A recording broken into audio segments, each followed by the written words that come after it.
Hindi lahat ng attachment sinasabi sa salita. Minsan hindi niya sasabihing, importante ka sa akin. Minsan hindi niya aaminin, ayokong mawala ka. Pero ang kilos, ang energy, at ang maliliit na bagay na ginagawa niya ay nagsasabi ng bagay na hindi kayang sabihin ng bibig. Dahil sa psychology, ang tunay na connection madalas unang lumalabas sa behavior bago pa ito aminin ng isang tao. May mga taong hindi komportable ipakita ang nararamdaman nila. May mga taong takot maging vulnerable. Pero kahit gaano kagaling magtago ang isang tao, may mga bagay na lumalabas ng hindi sinasadya. Sabi ni Carl Jung, until you make the unconscious conscious, it will direct your life and you will call it fate. Maraming emosyon ang nagsisimula sa loob bago natin ito maintindihan sa labas. Kaya ngayon, pag-uusapan natin ang 5 senyales na emotionally attached na ang babae sa'yo. Gamit ang dark psychology, female psychology, at human behavior. Hindi para gamitin ang emosyon ng isang tao.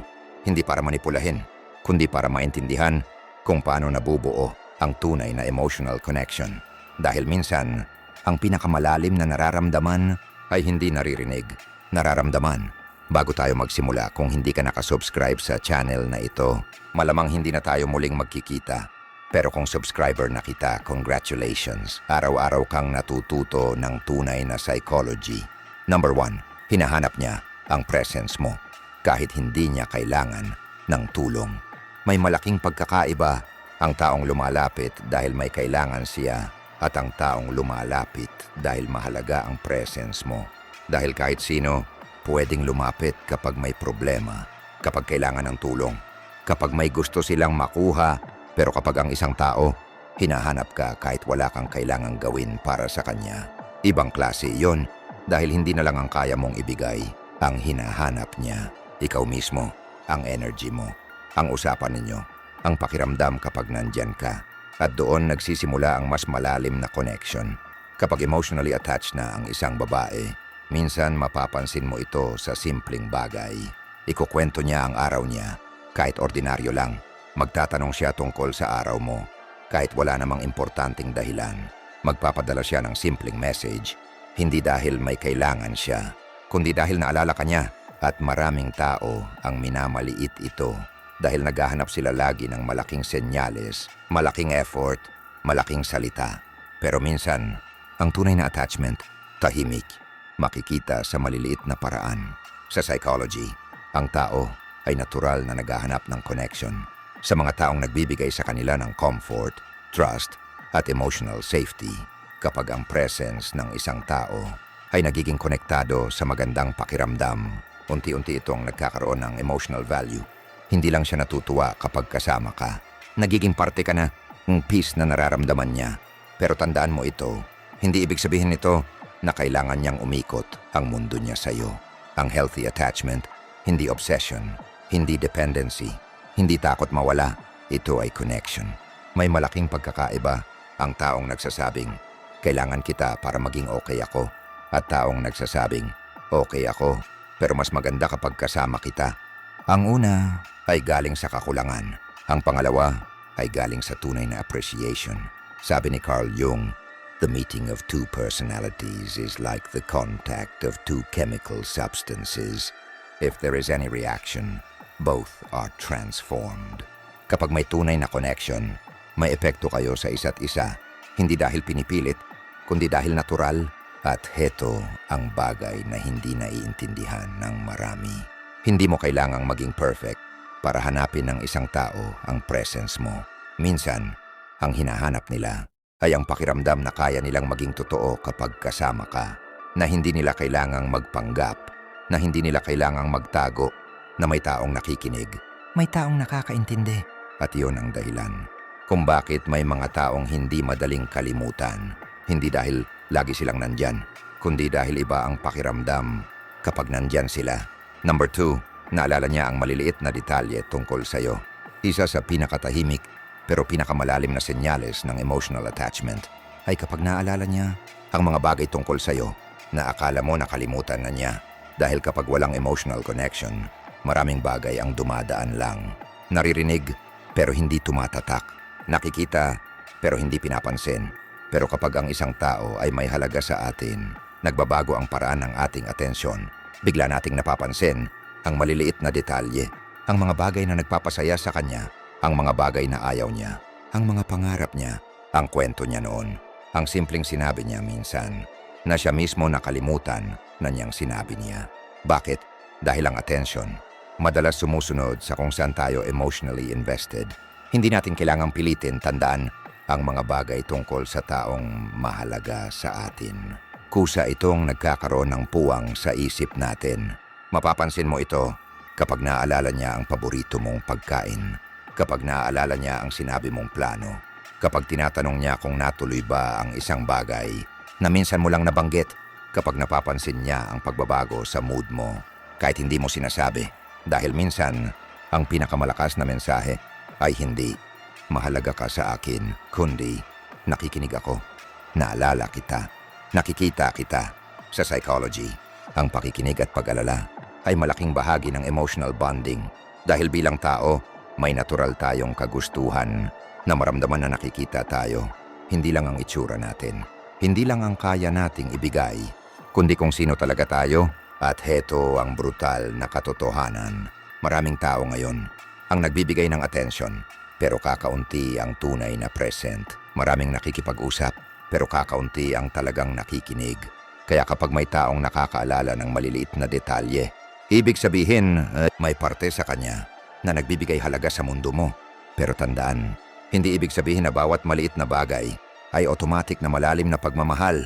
Ang tunay na connection nakikita sa consistency, sa respeto, sa effort, hindi lang sa isang senyales. Dahil ang tunay na attachment, hindi lang tungkol sa pag-alala, tungkol ito sa pagpapakita araw-araw na mahalaga ang isang tao. Sabi ni Maya Angelou, people will never forget how you made them feel.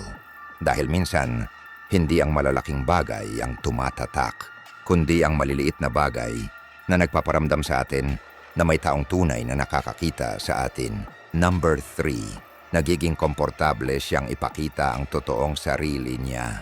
Isa sa pinakamalalim na senyales na may nabubuo ng emotional attachment ay kapag hindi na niya nararamdaman na kailangan niyang magpanggap kapag kasama ka. Dahil ang totoo, lahat tayo may version ng sarili natin na ipinapakita sa mundo. Isang version na malakas, masaya, maayos, kontrolado ang lahat. Pero sa likod nito, may parte tayo na bihira nating ipakita. Mga takot natin, mga pangamba, mga kahinaan, mga pangarap na natatakot tayong husgahan at hindi natin basta ipinapakita ang parte na iyon sa kahit sino dahil ang pagiging vulnerable ay nangangailangan ng tiwala. Kapag emotionally attached na ang isang babae, hindi lang niya hinahanap ang saya kapag kasama ka. Hinahanap niya ang comfort na kaya niyang maging totoo sa harap mo, na hindi niya kailangang laging perfect, hindi niya kailangang laging strong, hindi niya kailangang itago lahat ng nararamdaman niya dahil nararamdaman niya na may space siya para maging siya at yun ang mas malalim kaysa simpleng attraction. Dahil ang attraction pwedeng magsimula sa curiosity, sa itsura, sa excitement. Pero ang emotional connection nabubuo kapag may trust, kapag kaya ng isang tao sabihin, ito ang totoong ako at hindi siya natatakot na mawala ka. Sa psychology, ang vulnerability ay mahalagang bahagi ng malalim na connection dahil hindi nagiging tunay ang closeness kung puro magandang parte lang ng sarili natin ang ipinapakita natin. Ang tunay na connection nangyayari kapag may nakakakita ng hindi perfect na parte natin pero nandoon pa rin ang respeto. Sabi ni Carl Jung, the privilege of a lifetime is to become who you truly are. Dahil isa sa pinakamalaking kalayaan ng tao ay ang makasama ang isang tao na hindi mo kailangang magsuot ng maskara. At heto ang hindi naiintindihan ng marami. Hindi ibig sabihin na kapag nag-open siya sa'yo, may karapatan ka ng kontrolin siya. Hindi ibig sabihin na pag-aari mo na ang emotions niya dahil ang tiwala ay hindi bagay na kinukuha. Ito ay bagay na iniingatan. Maraming tao ang marunong kumuha ng attention, pero kakaunti ang marunong humawak ng tiwala. Kaya kapag may taong pinakita sa'yo, ang totoong parte niya, respeto ang ibalik mo, hindi judgment, hindi manipulation, hindi paggamit ng kahinaan niya laban sa kanya. Dahil minsan, ang dahilan kung bakit hindi nakakalimutan ng isang tao, hindi dahil siya ang pinaka-exciting, kundi dahil siya ang lugar kung saan naramdaman mong ligtas kang maging ikaw. At iyon ang klase ng connection na mahirap palitan. Number 4, nagbabago ang energy niya kapag ikaw ang kausap. Hindi lahat ng nararamdaman ng tao lumalabas sa salita. Minsan, mas nauunang magsalita ang energy, ang kilos, ang tono, ang paraan ng pakikitungo. Dahil kahit sabihin ng isang tao, wala lang yon. Minsan ang behavior niya may sinasabing mas malalim. Kapag emotionally attached na ang isang babae, madalas hindi lang nagbabago ang sinasabi niya. Nagbabago ang paraan kung paano siya nandyan. Mas nagiging present siya, mas nagiging komportable siya, mas nagiging natural siya. Hindi dahil pinipilit, kundi dahil iba ang pakiramdam niya kapag ikaw ang kasama. Mapapansin ito sa simpleng bagay. Mas mahaba ang usapan, mas bukas ang kwento, mas madaling lumabas ang tunay niyang personality, mas nagiging siya. At minsan, iyon ang pinakamalinaw na senyales. Hindi ang dami ng salita, kundi ang pagbabago ng energy. Dahil sa psychology, ang tao ay natural na nagiging mas relaxed kapag kasama ang taong nagbibigay sa kanya ng emotional safety. Kapag hindi niya kailangan bantayan bawat salita, kapag hindi niya kailangan magpanggap, kapag nararamdaman niyang tanggap siya, unti-unting bumababa ang emotional walls. At doon lumalabas ang totoong connection. Sabi ni Marcus Aurelius, "The soul becomes dyed with the color of its thoughts." Kung ano ang nararamdaman natin sa loob, madalas lumalabas sa paraan ng ating pagkilos. At heto ang interesting na bahagi. Minsan hindi niya rin agad napapansin. Hindi niya napapansin na iba ang ngiti niya, iba ang openness niya, iba ang comfort niya. Dahil maraming emotional responses ang nangyayari bago pa natin ito lagyan ng salita. Pero tandaan mo, hindi ibig sabihin nito na lahat ng pagiging mabait o masayang pakikipag-usap ay romantic attachment agad. Ang tunay na connection hindi sinusukat sa isang kilos lang. Nakikita ito sa pattern, consistency, respeto, at effort sa paglepas ng panahon. Dahil ang tunay na emotional attachment, hindi lang excitement, hindi lang kilig, hindi lang temporary feeling. Ito ay unti-unting nabubuong tiwala. At kapag ang isang tao, mas nagiging totoong siya kapag kasama ka, iyon ay isang bagay na may halaga.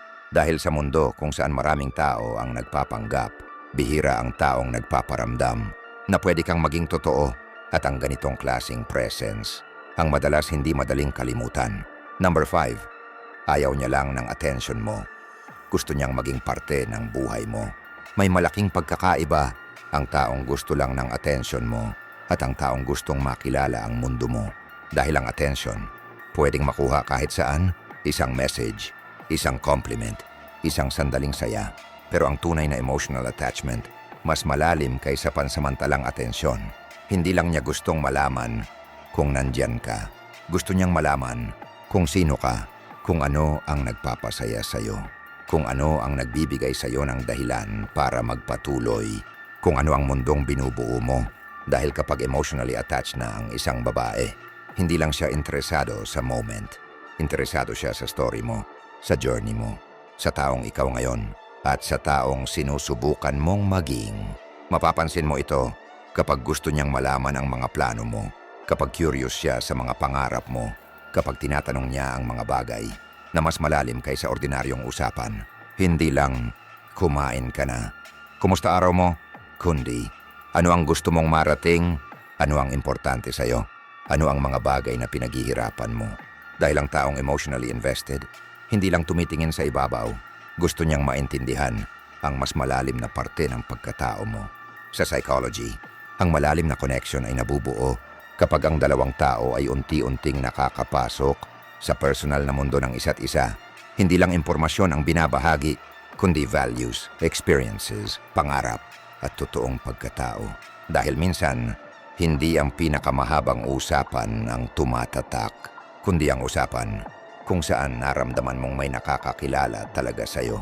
Sabi ni Carl Jung, "The meeting of two personalities is like the contact of two chemical substances. If there is any reaction, both are transformed." Ang tunay na connection, hindi lang nagbibigay ng saya. May epekto ito, may pagbabago, may lalim. Pero heto ang dapat tandaan, ang pagiging parte ng buhay mo. Hindi ibig sabihin na dapat mawala ang sariling buhay niya. At hindi rin ibig sabihin na dapat mawala ang sarili mong mundo para sa kanya. Dahil ang healthy attachment ay hindi dalawang taong kumakapit dahil kulang sila. Ito ay dalawang taong buo na pinipiling magbahagi ng mundo sa isa't isa at doon nagkakamali ang marami. Kapag naramdaman nilang mahalaga sila sa isang tao, bigla nilang ginagawang buong identity ang relasyon. Iniiwan ang sariling goals, sariling growth, sariling purpose. Pero ang tunay na connection, hindi dapat nagpapaliit ng mundo mo. Pinapalawak nito. Sabi ni Friedrich Nietzsche, "He who has a why to live can bear almost any how." Ang taong may sariling dahilan sa buhay, may kakaibang value. Dahil hindi siya naghahanap ng taong bubuo sa kanya. May binubuo na siyang sarili at pinipili niyang may makasama. Kaya kapag may taong gustong maging parte ng buhay mo, pahalagahan mo. Pero huwag mong kalimutan na ang dahilan kung bakit naging interesting ang mundo mo ay dahil meron kang sariling mundo. Patuloy kang lumago, patuloy kang matuto, patuloy kang bumuo ng sarili dahil ang pinakamagandang connection ay hindi yung nagsasabing, "Kailangan kita para mabuo ako," kundi, "Buo ako, pero mas maganda ang mundo ko dahil kasama kita." At iyon ang klase ng attachment na hindi nanggagaling sa takot, kundi sa tunay na pagpapahalaga. Kaya tandaan mo ito, ang emotional attachment, hindi sinusukat sa dami ng messages, hindi sinusukat sa matatamis na salita, hindi sinusukat sa ingay ng pagpapakita. Minsan, makikita ito sa tahimik na bagay, consistency, comfort, trust, at effort na hindi hinihingi. Pero tandaan, hindi ibig sabihin na kapag attached ang isang tao, pagmamayari mo na siya, ang tunay na connection. Hindi kinokontrol, inaalagaan, dahil ang pinakamatibay na relasyon, hindi nabubuo sa manipulation. Nabubuo ito sa respeto, honesty, at pagiging totoo. Kaya wag mong hanapin kung paano kontrolin ang puso ng iba. Matuto kang maging klase ng tao na ligtas mahalin dahil ang pinakamalalim na attachment ay hindi galing sa takot mawala. Galing ito sa dahilan kung bakit gustong manatili. Kung may natutunan ka, i-comment mo. Ang tunay na connection, hindi pinipilit. At kung gusto mo pa ng lessons tungkol sa dark psychology, female psychology at self-improvement, subscribe. Dahil dito, hindi tayo naglalaro ng emosyon. Mas iniintindi natin ang sarili at ang ibang tao.